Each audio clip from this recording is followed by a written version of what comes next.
Next, Assemblymember John Harabedian. Thank you, Mayor Gordo. For anyone who is a believer of any faith, please, we need your prayers. We need your thoughts of healing and anything that you can do to help our community. Many of our neighbors, our loved ones, and members throughout our community lost their lives today. And we are with you. We see you, we feel you, and we are going to help you get through this. As part of the state of California, along with our governor, our federal and local officials, our main mission now is to keep people safe, minimize any further devastation, and for those of you who lost your homes, who lost your property, who lost your loved ones, we are going to help you rebuild. We're going to do everything we can to fight for you every day, now, this week, over the next couple months and years, to make sure you get your life back. And that is my promise. That is the promise of everyone behind us. But please, stay diligent. Heed the warnings of our public safety officers, and please stay out of harm's way. Thank you to our men and women on the front lines, our first responders. We are not out of this. It is all hands on deck, and it's going to be a long couple nights still. So thank you to everyone who's helping these efforts, and please pray for us. Next, Superintendent of the Pasadena Unified School District, Dr. Blanco. Good evening, and I want to echo the sentiments that our heart goes out to all of our families, our staff, our employees who have suffered losses during this devastating event. Behind me, you see the power of us, the city, the mayor, the city manager, our leader from the PCC, all came around the school district to help us provide for our families and our students. I saw many of my families here today who have lost their homes along with their staff. Thank you for being here with them, and thank you for supporting them. Our schools are going to remain closed for the rest of the week. We are continuing to assess the damages at our school. Our maintenance and operation team, along with our police department, the sheriffs, and our fire department have been assessing our buildings. Our preliminary assessment results show that the fire has substantially damaged 5 campuses. While most of them are in good condition, we have confirmed these 5 campuses in Pasadena. Elliott's Arts Magnet School is damaged. Franklin Elementary, which was closed in 2020, has damage of about 80%. 3 campuses that house other schools have sustained damages: Edison, Loma Alta, and Noyes. Please note this information is preliminary. The fire is not contained, and some of our schools still remain in the path of the fire.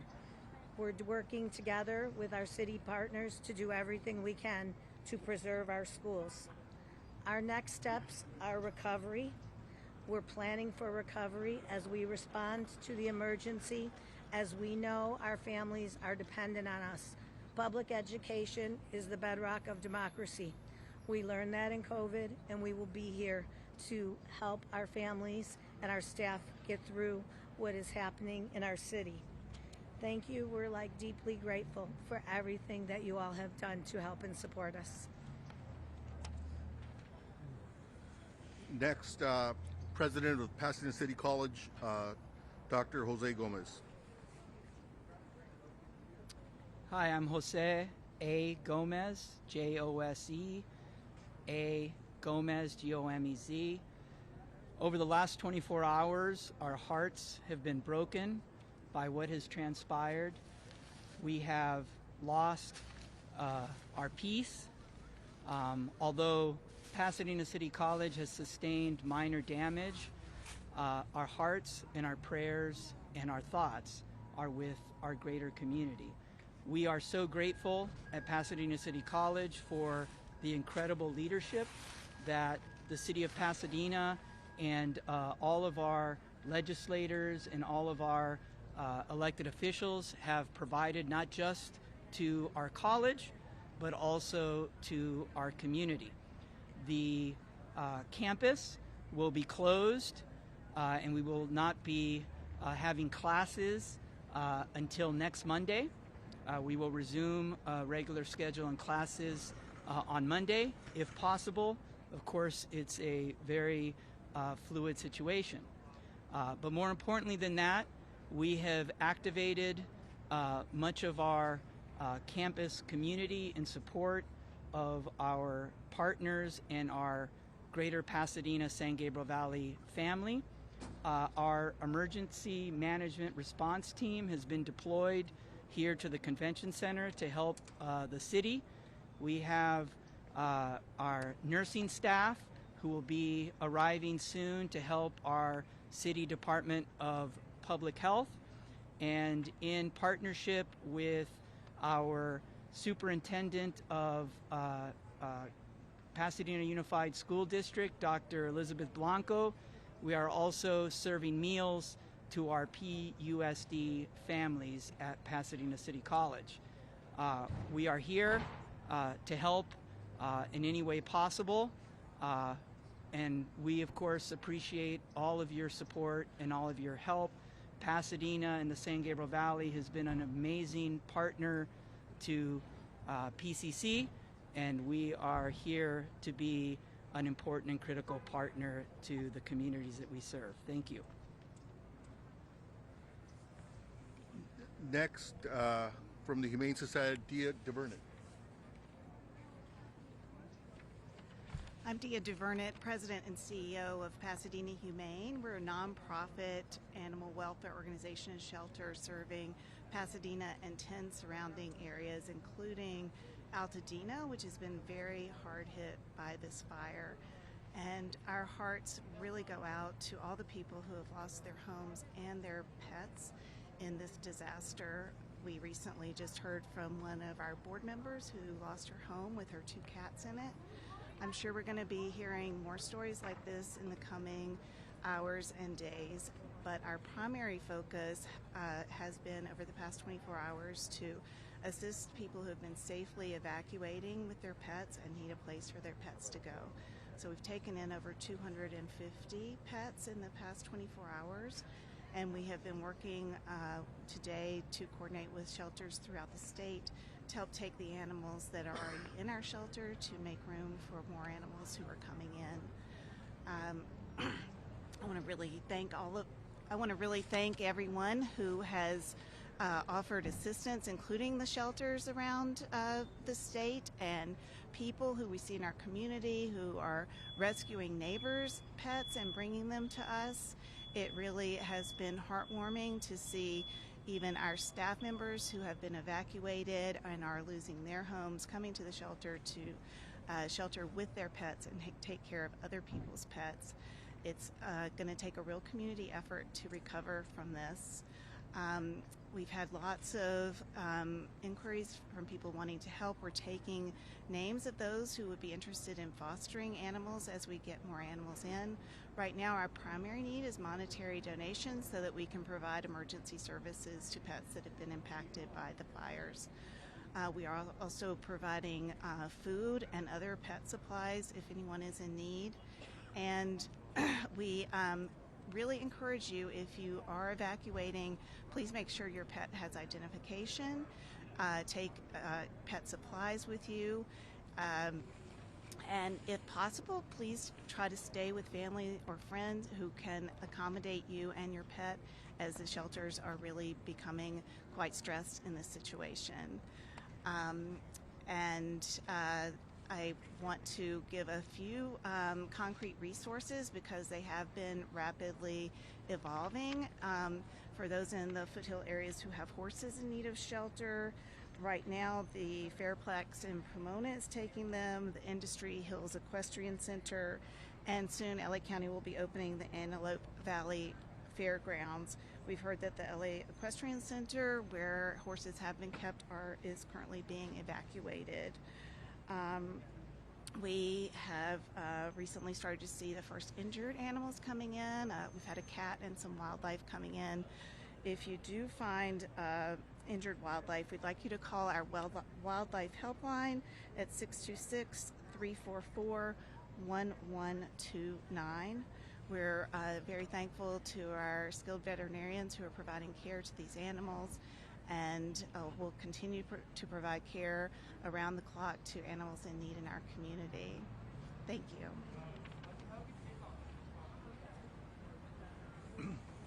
Next, because this is still an active fire with very little, if any, containment, I think it's important to hear from the fire chief, and our fire chief is here with us, Chief Chad Augustine. Good afternoon. My name is Chad Augustine, your Pasadena Fire Chief, ChadAugustin. I'd like to give you a current sit stat on our Eaton fire. We can confirm that the Eaton fire is now over 10,600 acres at 0% containment. I'd be remiss, though, if I didn't highlight some of the heroic actions last night by your public safety, police, and fire, who literally saved lives, pulling people out from burning buildings, getting them out of streets and vehicles where they had no ways to evacuate. Our death count today would be significantly higher without their heroic actions. We currently have 60 strike teams requested and 750 firefighters working on this incident. We're in a unified command with multiple agencies to include Law, LA County Fire, LA County Sheriff, and Angeles National Forest, along with Pasadena Fire. We have strike teams committed from all over the state and as far as Arizona coming to assist us. Multiple structures have been damaged or destroyed as this wind-driven fire had wind gusts of 70+ miles per hour. We had spotting of embers 2 to 3 miles ahead of the fire. I can confirm tonight that we have somewhere between 200 and 500 structures damaged or lost. We really need, as it becomes safe to do so, and we get a better handle on this fire, we need to come in and be able to survey the damage to get an exact total of number of structures that have been damaged or completely lost. We continue to be in red flag conditions, and we expect that to be through Thursday, with variable and high wind speeds,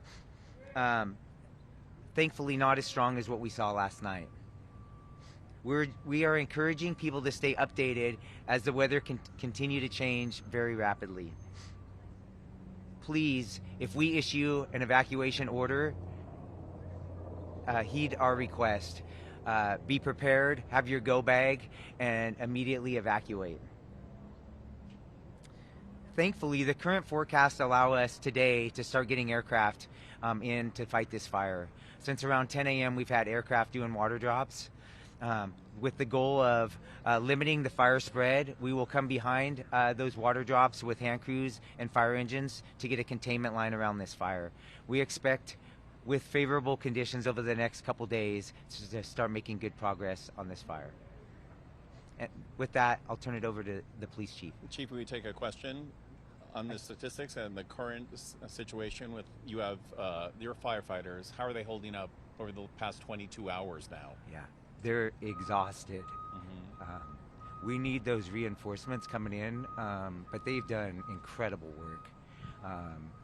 Where they've, an example is crews that fought 15 house fires over a 28-hour period. They didn't save any of them, but they prevented 2 or 3 blocks away from burning down. So great work, not just from your Pasadena fire, but throughout this entire region. And you requested 60 strike teams. What's the status of that? How long before they get here? Great question. So we have multiple strike teams have arrived. We're in the early 15-ish strike teams, and we expect over the next 24 hours we'll be close to 50. Even some of the Arizona strike teams should be here by this evening. Can you talk about resources being stretched? I know that this morning, looking at some of the fires, there were maybe 1 or 2 firefighters on scene only because it appeared not to have the resources that you're going to stretch to in a minute. Can you talk about that? Yeah, sure. I would be kidding all of you if I said we didn't have resources stretched yesterday, right? It's a rarity that you have 2 major brush fires in LA County like we did yesterday with the Eden fire in the Palisades, let alone the multiple other fires that we saw. So we had an extreme drawdown from with LA County Fire, and they are our biggest partner. Even with their drawdown, they sent us a lot of resources last night, which was really helpful. It's unfortunate with the wind gusts that we had, up to 70-mile-an-hour winds, they had to ground their aircraft last night. But we really relied on all of LA County to bring us resources, and then with the mutual aid requests from up and down the state. Did that answer your question? Thank you. Chief, you said Inside the fire zone, multiple residents have talked about a lack of water pressure or a lack of water at all in trying to fight fires. There's a similar situation in the Palisades, and they said it was due to the amount of water usage at one time. Is this what you were seeing? What was the situation there? We saw it firsthand as well. Why was this the case? And is this going to be a problem for? Yeah, when you have multiple fires, multiple city blocks on fire, with, I'll throw a number out, 100 fire engines flowing water, we are gonna stretch our water system. On top of that, we had a loss of power temporarily, which impacted our water system. But I'll be clear, we could have had much more water with those wind gusts. We were not stopping that fire last night. Those erratic wind gusts were throwing embers for multiple miles ahead of the fire. And that's really what caused the rapid spread of this fire. Chief, Specific the fire start, the most specific, because it's a picture taken approximately 6:30 last night, like a transforming fire in around canyon. That's correct. The time that is correct. And around 6:30 was when the fire came in the Pasadena area. It was actually in LA County, but right on the border. We had both Pasadena and LA County resources arriving almost simultaneously. And then, of course, the fire quickly moved into the Pasadena city limits. so 10,600 acres on fire, 0% containment, hundreds of homes destroyed. What can you say to the community tonight to give them hope that you'll have a handle on this anytime in the near future? What gives me hope is when I look at the trees and bushes around here. Last night was incredible, right? It was like something that most of you have probably never seen. Tonight we have very mild wind conditions where we can get aircraft and a ton of additional resources getting their hands around this fire. That's what gives me confidence that we're going to get a handle on this fire. Before, why don't we bring the police chief up, and then then you can ask questions of both chiefs. Can we talk about the cause of the fire and if there are others? We know that there are several fires burning. Are any of these connected, does it look like, to maybe arson? The cause, you're going to love my generic answer, but the cause is under investigation, right? We have multiple fire investigators as well as fire and arson investigators from LA County and local resources investigating that. We need to let them do their good work so that we can come up with an accurate cause and origin. We'll ask the chief to stay here for more questions, but in the meantime, because this also involves a public safety situation and neighborhoods that have been evacuated and homes, the message I want to reiterate is don't even think about it. Don't think about coming to loot any of these properties in Pasadena or Altadena, because the Pasadena Police Department, as well as the LA County Sheriff and resources from the state of California, will be out there patrolling and protecting these neighborhoods. With that, I'll turn it over to our police chief, Eugene Harris, to provide you more facts and details. My name is Gene Harris. I am the police chief for the city of Pasadena. Gene is Gene. Last name is Harris, Harris. Last night at the beginning of this incident, first responders from the city of Pasadena responded to the area of this event primarily on a safety mission. But when they got there, they rapidly found an escalating fire that was growing rapidly with the wind gusts, and it turned into a rescue evacuation scenario.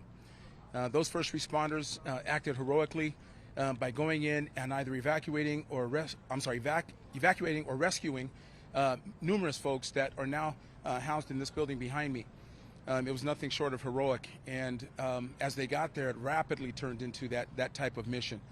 So we had people from our police department, our fire department, certainly reached out into our Area C partners, local, state, and county folks that came to assist, and it took all night to get folks rescued or evacuated from their homes, and that effort was robust in that end.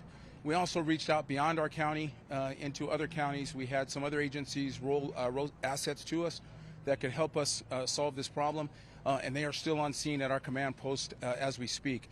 As you heard said, this is an active scenario from a law enforcement perspective. You've heard all of the fire circumstances and issues. I'm going to talk a little bit about what we in law enforcement are doing in this incident. As I said, it started out as a evacuation and rescue mission. It is now going to transition for law enforcement into a protection and community safety mission. And we will be staunch in protecting the community and protecting the homes of those folks who've had to be evacuated.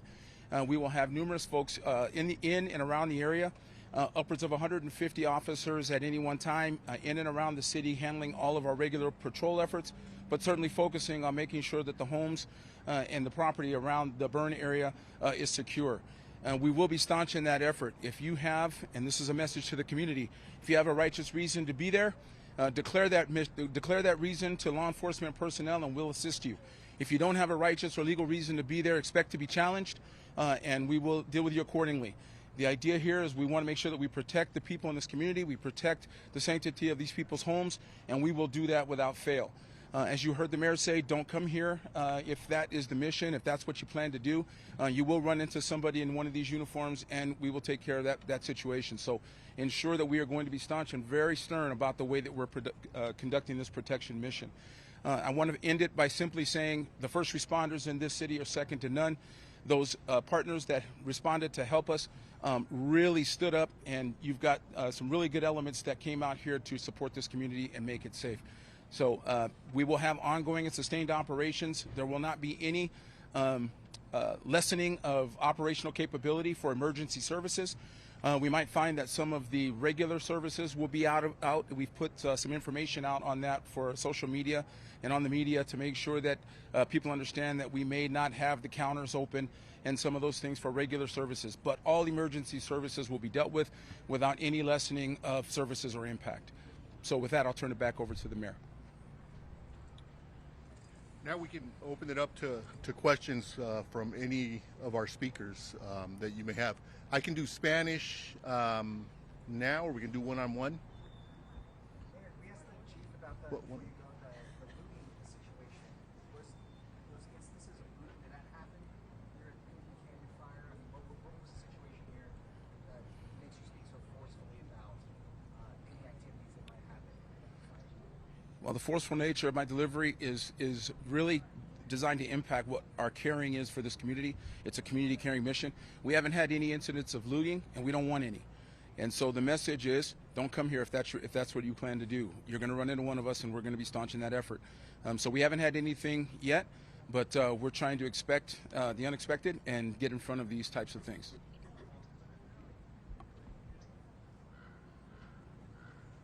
Any other questions for Chief Augustine? Chief, there were a number of significant spot fires that broke out not only in the hills but along Lake Avenue, for example. Several buildings caught fire at once.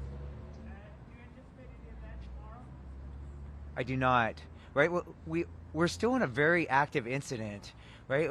And we have a dynamic fire that has 0% containment. But what caused a lot of last night's issues was the dynamic winds, wind gusts of 70 miles an hour, and very erratic winds. At 2 in the morning, they changed direction heading westward, and we ended up having evacuations all the way to Glendale. So do I expect a risk of fire spread tomorrow? Yes. Do I expect erratic fire weather like we saw last night? No. Chief, can you elaborate on how far those embers were going and how much that contributed to the spread of the fire? Yeah. We can confidently say those embers were spreading ember casts 2+ miles, right? And we were in red flag conditions, right? And just acknowledging that we're in red flag conditions in January, right, should make us all pause. And so the humidity was so low last night that a single spark could cause a fire. And then you add in the wind gusts. And when I was driving to the fire last night, there was dozens of fires starting just from the embers that were being thrown blocks, and miles ahead of the fire. Chief, the owner of the Bunny Museum told us on our air on CBS KCAL 9 that the fire hydrant in front of his museum was dry and that firefighters couldn't get any water out of it. Are you sure that all the hydrants are working? Was that a water pressure problem? What are your thoughts on that? Yeah, I can't comment on that specific instance because I don't know the facts of that, but I can tell you that it's very common in a brush fire in a city when you have that big of a fire with that many resources that we're going to tax our water supply and our water system. Then if you have a loss of power, which may impact the pressure, it's going to make it even worse. So yes, all of that. We're going to struggle on water supply on a very, very large brush fire like we saw last night with multiple structures on fire. Do you feel that you got enough help, enough mutual aid quick enough? Did it arrive fast enough? Yeah. Could it have helped sooner? What was great, if there was a positive thing from yesterday, is we were preparing for a wind event for multiple days in advance of what happened last night.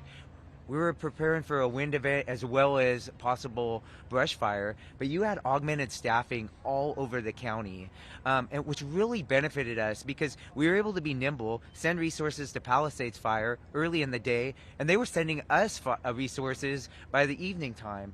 That's the benefit of the mutual aid system in California, specifically LA County. Yes. As you're speaking right now on our air, we're showing live pictures of houses burned to the ground. Yes. These are images that you and everyone standing behind you has seen all day long. What do you say to homeowners that are watching this happen in real time?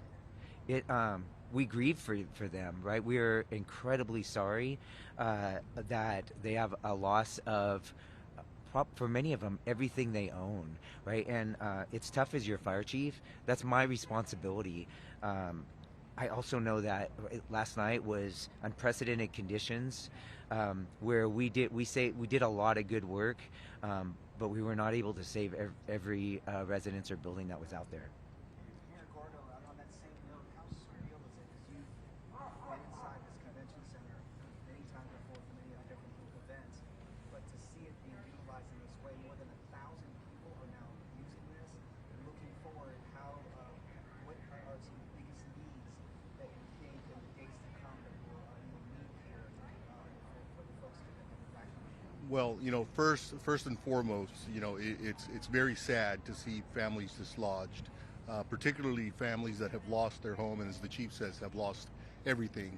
I think one of the biggest challenges is going to be to transition people who have lost their home into permanent housing. We have hundreds of homes that have been destroyed, and moving people into permanent long-term housing is definitely going to be a challenge, and it's going to be a challenge that we're going to engage the county, the state, and the federal government in. Has there been any contact information, a website or phone number set up for missing persons? So if a family member, if someone in the area was evacuated, but family is out of state or out of county, how do you track down your loved one? Well, the standard 911 will be efficient enough to get us to the numbers that we need to get you. I would suggest that you make that call. To me, that stands to be an emergency, so let's do that. You can also contact our business line, and we can get you to the right people that can guide you in. If you think that your folks are at our evacuation center, which is right here behind us, we have plenty of staff that are here that can help you ID any family members or friends that might be here.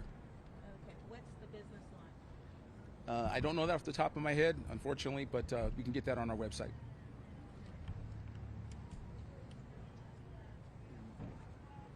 Okay, this again, to all affected residents, know that your city, your county, and other resources are there to help. If you need assistance, please reach out to us.